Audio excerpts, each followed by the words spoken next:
विश्वेश्वर तूच ईश्वर हे गजानन हे गजानन हे गजानन। गणेश पूजा विद्यालय रे सर्वप्रथम पूजा एवं प्रथम उत्सव। खूब उत्तेजित थांती पिलाठू शिक्षक शिक्षयित्री एवं समस्त स्टाफ। केमिति महा आडंबर रे मनेइबे सेथिपाई थांती खूब व्यग्र। एथर भी किछि सेमिति हेइथिला आम विद्यालय रे गणेश पूजा। समस्ते चिंता कले सबुथर तो गणेश मूर्ति किणी आमे पूजा करूछु, एथर काहेकि निजे न बनेइबा। जेतेबेले कि शिक्षक शिक्षयित्री ठारू बालक बालिका पर्यंत समस्ते जणे जणे खूब सुंदर आर्टिस्ट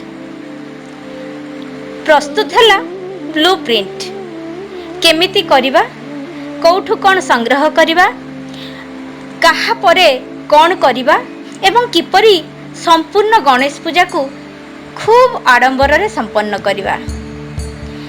ब्लू प्रिंट रो मुख्य नायक साजिले आमर कला शिक्षक एवं सपोर्ट कली मु एवं मोर अन्यान्य सहकर्मी वृंद। आग को आसिले विद्यालय समस्त छात्र छात्री, किंतु सबु छात्र छात्री तो समान भावे सहयोग दे परिबेनी बा हजारे पिला विशिष्ट विद्यालय सबु छात्र छात्री लगी गोटे मूर्ति बनैबा तो संभव नुहे। तेणु सामना को बाहरिले एई आमर अभिषेक, आकाश, दीपांजलि, दिव्य, सब्यसाची बोली केते जण खूब धुरीण कलाकार।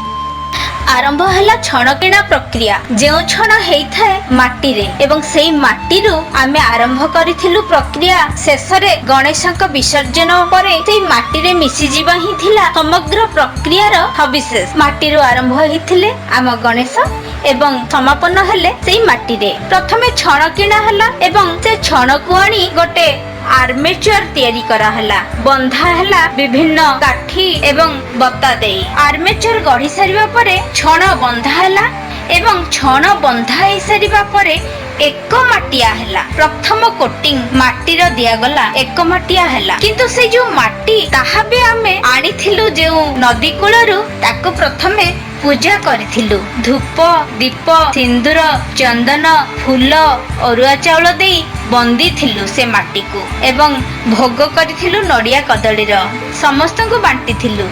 पूजा करि सारिबा परे आमे आर्मेचर रे माटी दे एक माटिया करथिलु। 2 दिन छाड़ी तापरे आमे ताको 2 माटिया करथिलु। से माटी को भलो भावे चकटी पूरा नरम करी एक माटिया उपरे आउ थरे आउ गोटे कोटिंग देथिलु। कोटिंग दे सारिबा परे आमे ता उपरे ओदा थिबा अवस्था रे कपड़ा गुडेइथिलु। कपड़ा गुडेई आउ थरे भलो भावे पॉलिश करी तापरे आमे सेई माटी रे विभिन्न अलंकार तयारी करी पिंधाइथिलु। आ अलंकार गुडिक अवश्य आमे केतेक फ्रेम बा फर्मा सहाय्य रे तयारी थिलु। तयारी सारिबा परे जतेबेले अलंकार पिंधि सारिलु एवं ताहा सुखिबा को आरंभ कला, मझिरे मझिरे फाट दिसिला एवं से फाट को बंद करिया पई आमे पुट्टी देइथिलु। पुट्टी देइ सारिबा परे पुणी घसा घसी करी बाली कागजरे ताको पॉलिश करथिलु। पॉलिश कर सारिबा परे आसिला रंग करा प्रक्रिया। रंग गोटे थर रे हुएनी। प्रथमे बेस कलर खड़ी रंग रे दिया जाए। धला खड़ी रंग रे बेस कलर देबा परे सेकेंड कोटिंग दिया जाए। केते बेले स्प्रे करबा को पड़े, केते बेले शेडिंग भी करबा को पड़े। एमिति करी फाइनल कोटिंग दे सरला परे आमे ऑर्नामेंट रे देउ रेड कलर। जेउ रेड कलर ऊपरे सुखी गला परे स्प्रे करा हुए गोल्डन कलर। आउ से गहना खूब सुंदर देखा जाए, खूब चकचक देखा जाए। तापरे आसे वस्त्र पिंधा। कपड़ा किणी ता दिहरे जरी पट्टी लगेई कुंच करी खूब सुंदर भावरे आम पिला माने गणेश को पिंधेई थिले कपड़ा। एवं कपड़ा पिंधेई सारला परे शेष स्पर्श देले आमर कला शिक्षक। आखि तैयारी थिले। आ आखि तैयारी कला परे जहा अपरूप दिसुथिले आम गणेश आपण चित्र रो देखि जानुथिबे। मुकुट भी तैयारी हेथिला, किंतु एते उच्चा हे गला जे जेउ जगह रे हमें तैयारी करथिलु से जगह रो बाहर को बाहर करि पालु नाही दुआर बंधरे। मुकुटको काटी छोट करी पुणी गोटे साप तैयारी करिकी तांको मुंडरे गुड़ेइथिलु। तापरे से तैयारी रूम रु बाहर करी जेउठी हमर डेकोरेशन हेइथिला पूर्वरु जे रूम रे हमर पूजा करिवार थिला सेई रूम रे तांको नेई बसैथिलु एवं तापरे डेकोरेशन पई पुणी आ गोटे रूम थिला जहाको आमे कहू एक्टिविटी रूम।